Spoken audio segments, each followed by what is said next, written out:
सार्थ ज्ञानेश्वरी अध्याय दुसरा. श्री गणेशाय नमः. श्री सरस्वती नमः. अर्जुना, हे पहा, जे खरोखर ज्ञानी आहेत ते जन्म मरण हा आभास आहे म्हणून त्याबद्दल शोक करीत नाहीत. भगवान श्रीकृष्णानं अर्जुनाला सांगू लागले की अर्जुना, खरोखर ज्यांनी ज्ञानी आहेत म्हणलं ते जन्म काय मृत्यू काय कोणत्याच प्रकारचं विचार करीत नाही म्हणलं. म्हणून येथे आम्ही तुम्ही आणि समस्त राजे जे आहेत ते आता आहोत आणि उद्या ह्या स्थितीतच राहो किंवा खचितच नष्ट हो, या दोन्ही भ्रमकल्पनेची निवृत्ती केली म्हणजे असणे नसणे या दोन्ही गोष्टी खोट्या आहेत हे समजते.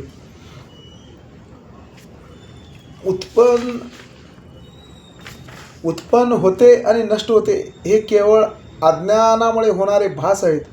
एरवी ती वस्तू नाशरहितच, जसे वाऱ्याने पाणी हलविले आणि त्यावर तरंगाचे आकार झाले तर तेथे कोण कोठे जन्मले असे आपण म्हणू शकत नाही.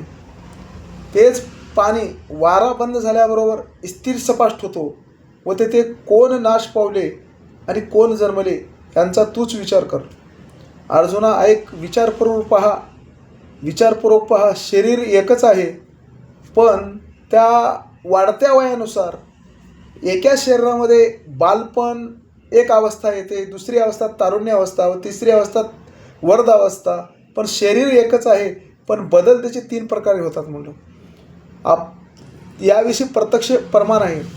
या देहाच्या ठिकाणी बालपण दिसते, पुन्हा बालपण संपल्यावर तारुण्य अवस्था प्राप्त होते, तारुण्य अवस्था संपल्यानंतर बालपण नाहीसे होते, तसेच तारुण्य संपले की वर्धत्व येते आणि तारुण्य संपून जाते.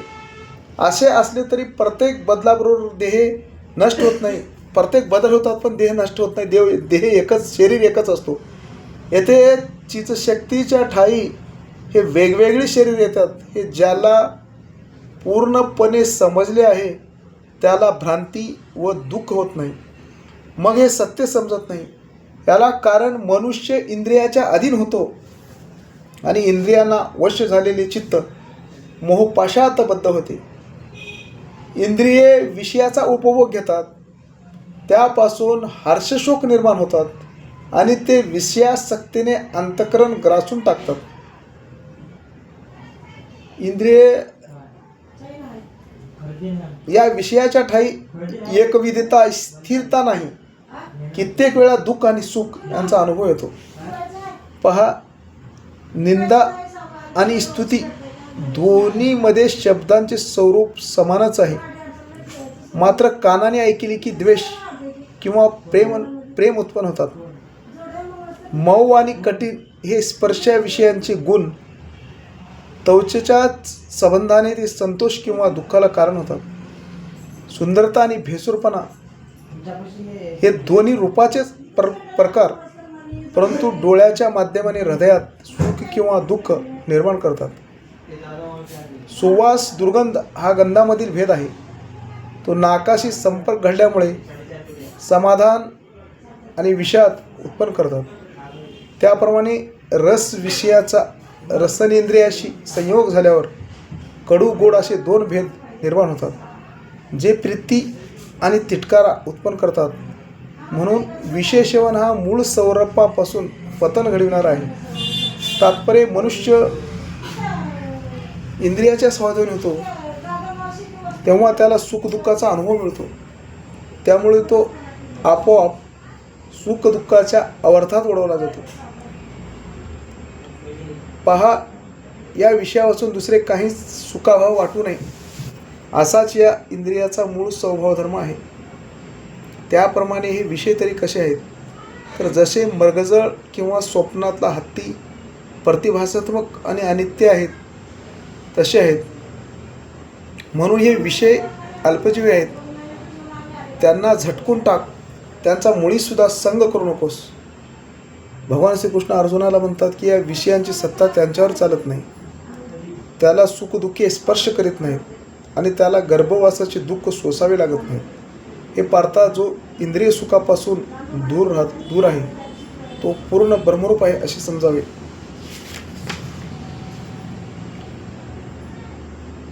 अर्जुना, आता तत्त्वज्ञानी पुरुष विचारांती जाणतात अशी एक गोष्ट मी सांगतो, ती ऐक. या जगामध्ये सर्वत्र एक चैतन्य आदर्श स्वरूपात व्यापून राहिले आहे. हे तत्त्व महात्मे जाणतात व त्याचे ग्रहण करतात. पाण्यामध्ये दूध मिसळून एकरूप झालेले असते, पण राजहंस मात्र पाण्यातून दूध निवडून वेगळे करतो. किंवा चाणक्य सुवर्णतज्ञ अग्नीमध्ये सोने तापून त्यातील हीन डागी जाळून टाकतो व शुद्ध सोने वेगळे काढतो. किंवा बुद्धीच्या सामर्थ्याने कौशल्यपूर्ण रीतीने दही घुसळले तर शेवटी लोणी निघते. किंवा कोंडायुक्त धान्य वाऱ्यावर धरून उंपणले असता सारभूत असलेले वजनदार धान्य खाली उरते आणि पोकळ असलेले फोलकट वाऱ्याबरोबर उडून जाते, हे आपल्या लक्षात येते. याप्रमाणे निरीक्षण केले तर जो मिथ्या आहे असे समजल्यानंतर तो प्रपंचज्ञानी तत्वदर्शी पुरुषाकडून सहजपणे त्यागला जातो. मग त्या ज्ञानवंतांना सत्य वस्तूंची खरोखरच प्राप्ती होते. म्हणून अनित्य वस्तूच्या ठिकाणी ज्ञानवंत सत्यबुद्धी ठेवीत नाहीत. कारण उपाधी आणि चैतन्य यातील सारभूत काय आहे याचा निर्णय त्यांनी जाणलेला असतो. असे पहा की सारासार बुद्धीने विचार केला असता अशा निर्णयाप्रत येतो की जे मिथ्या आहे तेच असार आणि जे सार आहे तेच स्वाभाविकपणे नित्य आहे, म्हणून ते सत्य आहे. या त्रिभुवनाचे दर्शरूप ज्याचा विस्तार आहे त्याला नाव, रंग, रूप किंवा अशा प्रकारची लक्षणे नाहीत. तो सर्व व्यापक जन्ममृत्यूरहित असतो. त्याचा नाश करू म्हटले तरी कधीही आणि शरीरधारी सर्व आकार ज्या त्या नष्ट होणारे आहेत, म्हणून त्याची खंत न करता हे अर्जुना तू युद्ध कर. अरे तू देहाभिमानाने या शरीराकडे त्या दृष्टीने पाहून मी मारल्यानंतर असे मरणार आहेत असे तू म्हणू नकोस. पण अर्जुना, तुला आतापर्यंत कळले नाही की तत्वता विचार केला तर यांना मारणारही तू नाहीस आणि तुझ्याकडून मारलेही जाणार नाहीस आणि मारणारही तूच नाही. ज्याप्रमाणे स्वप्नात पाहावे ते स्वप्न झाल्यानंतर खरे वाटते का? वाटणार नाही म्हणत तसं. परंतु जागेवर पाहिले तर त्याचा मागमूळ नसतो. त्याप्रमाणे ही माया आहे हे समजून घे. तू विनाकारण भ्रमात वावरतो आहेस. तसे पडछायाला शस्त्राने प्रहार केला तर मूळ शरीरावर काही होत नाही. किंवा पाण्याने भरलेला कुंभ कलंडला तर त्याला सूर्याचे प्रतिबिंब नाहीसे होते, त्याबरोबर सूर्य मात्र नाहीसा होत नाही. किंवा मठातील आकाश मठाच्या आकाराने मर्यादित झाले असते, तोच मठ पडल्यानंतर आकाशाचे मूळ रूप सहजपणे आपल्या स्वरूपात राहते. तसेच शरीर नष्ट झाले असताही आत्मरूपाचा नाश होत नाही. म्हणून अर्जुना, तू खोट्या भ्रांतीचा आरोप सत्य स्वरूपावर करू नकोस. जसे जुनी फाटकी वस्त्रे टाकून नवी दुसरी वस्त्रे नेसावीत, त्याप्रमाणे चैतन्याने आत्मा शरीराचा बदल करतो.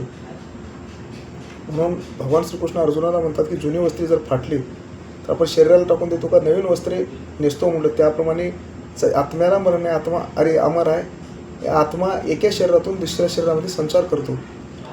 आत्मा अनादी शाश्वत उपाधिक्षरहित विशुद्ध आहे. म्हणून आणि या शस्त्राकडून याचा घात करता येत नाही. शस्त्राने आत्म्याला मारता येत नाही. आणि या परलय काळाचे पाणी हे आत्म्याला बुडू शकत नाही. आणि महाअग्नी ह्याला आत्म्याला भस्म करू शकत नाही. वाऱ्यांची ह्या आत्म्याला शोषण शक्ती करणे असमर्थ आहे. अर्जुना, हा नित्य अचल शाश्वत सर्वव्यापक असून आपल्या ठिकाणी परिपूर्ण आहे. अर्जुना, हा अनुमानाच्या आवाक्यात येत नाही. ध्यान धरणेला याचे दर्शन घडावे म्हणून सारखा ध्यास लागलेला असतो. हा मनाला प्राप्त करून घेण्यास अत्यंत दुर्लभ आहे. साधनाने यांचा लाभ होत नाही. हा आत्मा अनंत असा पुराणपुरुष आहे. हा आत्मा सत्व, रज, तम त्रिगुणरहित, अनादी, अविकारी, कोणत्याही आकारे पलीकडे आणि सर्वरूप आहे. अर्जुना, या आत्म्याला अशा प्रकारे ओळखावे. हा सर्वात्मक आहे, याची प्रचिती घ्यावी, म्हणजे तुझा शोक सहजपणे नाहीसा होईल. अथवा तू आत्म्याला वर सांगितल्याप्रमाणे न मानता नाशवंत मानित असल्या तरी तुला त्यासंबंधी शोक करणे मुळीच योग्य दिसत नाही.